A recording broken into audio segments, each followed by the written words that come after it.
தமிழ்நாட்டில் விலையில்லா லேப்டாப், விலையில்லா உணவகம், விலையில்லா மருந்தகம் என்று போயிட்டு இருக்கும் போது ஏன் விலையில்லா கல்வி கொடுக்க கூடாது? இது எதுக்கு நான் சொல்ல வரேன்னா, பிரைவேட் ஸ்கூல்ல ஃபீஸ் அதிகமாயிட்டே போயிட்டு இருக்கு. எப்படி மிடில் கிளாஸ் பெற்றோர்களால் இதை தாங்க முடியும், சமாளிக்க முடியும்னு நினைக்கிறீங்க? இன்னைக்கு நிறைய பிரைவேட் ஸ்கூல்ல குவாலிட்டி எஜுகேஷன், அதாவது தரமான கல்வி கொடுக்கிறோம்னு சொல்லி ஒரு மாசத்துக்கு 1 லட்சம் ஃபீஸ் வாங்கி கிட்டத்தட்ட ஒரு ஆண்டுக்கு 12 லட்சம் ஃபீஸ் வாங்குறாங்க. ஒரு சராசரி மிடில் கிளாஸ் குடும்பம் இதை எப்படி சமாளிக்கும் நீங்க நினைக்கிறீங்க? அதிகமான ஸ்கூல் ஃபீஸ்ல இருந்து, இந்த சுமையில இருந்து பெற்றோர்கள் எப்படி தப்பிக்கலாம் என்பதை 4 விஷயமா உங்களுக்கு கொண்டு வரேன். நம்பர் 1, நிறைய ஃபீஸ் வாங்குற ஸ்கூல் தான் நல்ல ஸ்கூலு, அவங்க தான் தரமான கல்வி கொடுக்க முடியும்னு ஒரு கணக்கு போட்டுறாதீங்க.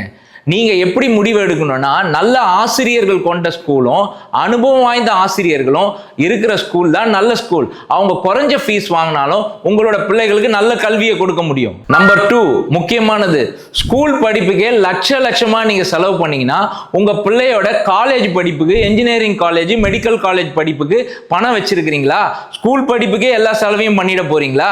அப்ப காலேஜ் படிப்புக்கு என்ன செய்ய போறீங்க? நம்பர் 3, உங்களுடைய பிள்ளையோட ஸ்கூல் படிப்புக்கு இவ்வளவு காசு செலவு பண்ணிட்ட பிறகு உங்களோட ரிட்டையர்மெண்ட் லைஃப்க்கு, அதாவது உங்க ஓய்வு காலத்துக்கு நீங்க என்ன செய்ய போறீங்க? முதலாவது ஒரு விஷயத்தை பெற்றோர்கள் நல்லா புரிஞ்சுக்கணும்.